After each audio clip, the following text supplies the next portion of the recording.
3 because of the ground, but she does some of these. And before you know, we're literally halfway around this course, and she chooses to rear cross on the jump before the tunnel into that wee section. It does help the dog to pick up that line.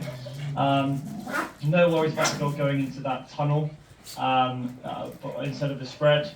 But the speed this dog creates, oh my goodness me, wow, goodness. She won that, and you saw the turn at the end and the speed. You know, I think this is a dog that was super careful with the course and the ground conditions, and some dogs are just better than that than others. But you can see even the wide turn on number 2, but the speed that generates, the dog maintained through that phase of the course, just meant that it was always travelling, didn't slip, didn't have to correct the line too much, and wow, I mean, just beautiful. Absolutely amazing. You're right, absolutely amazing. But we don't only have small and the medium, of course. We have the intermediate courses, the intermediate jumping, and this intermediate jumping was judged by Morten Hansen. So let's have a look at the medium courses. Here, it's up to you.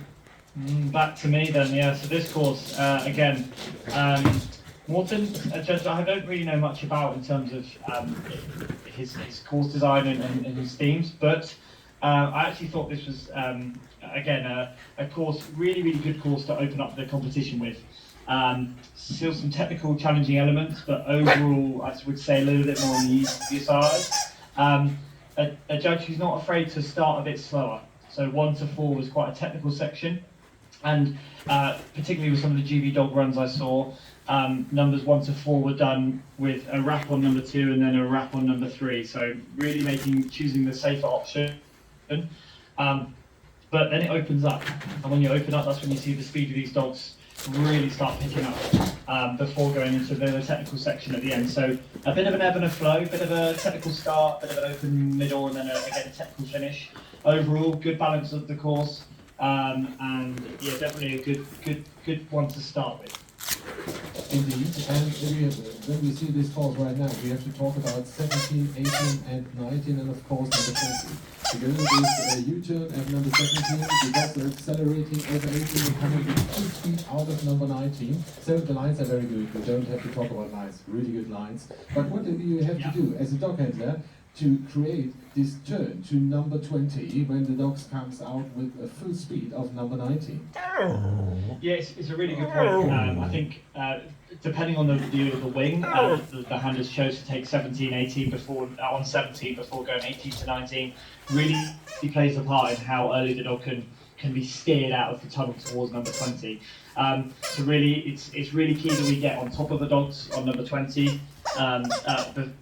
Before the tunnel number 19, and we make sure that we're giving them a signal that they have to turn and look at us coming out of that tunnel, just so they can connect early and make sure they have the super fast, most accurate line. I think probably the slice over 20, number 20 towards 21 was the best line.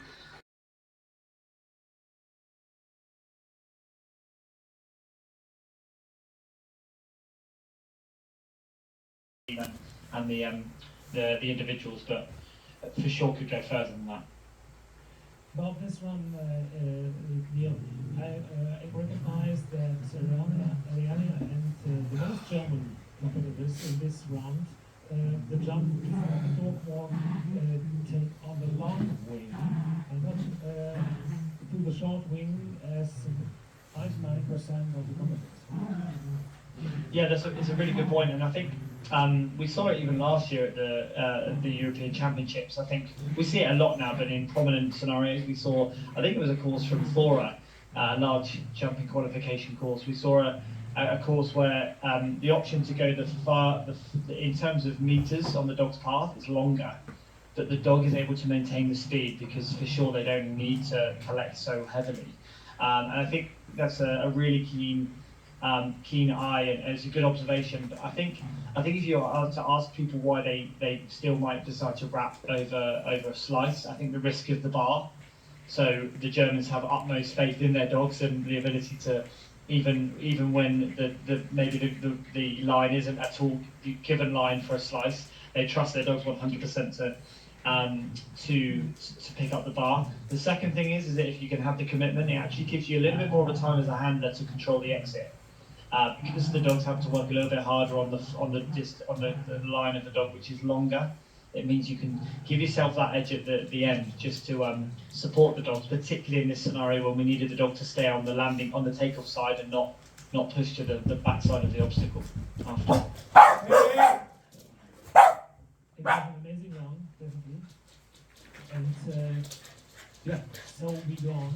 We have to look, have a look, last but not least, Yeah. the agility block. Hey, Calà. Thank you. Maybe that's Yeah, and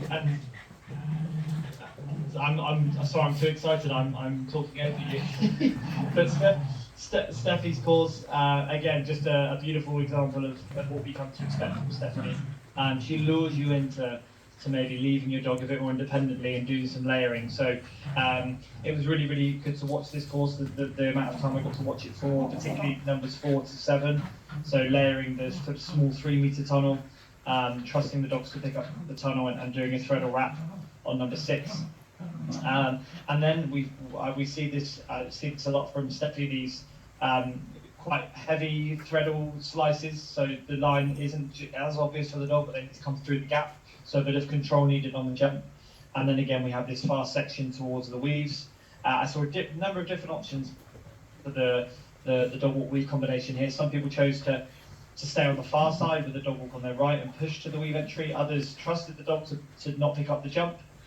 We saw some stop contacts just to be sure that the dog was at least engaged and not forward focused on the jump.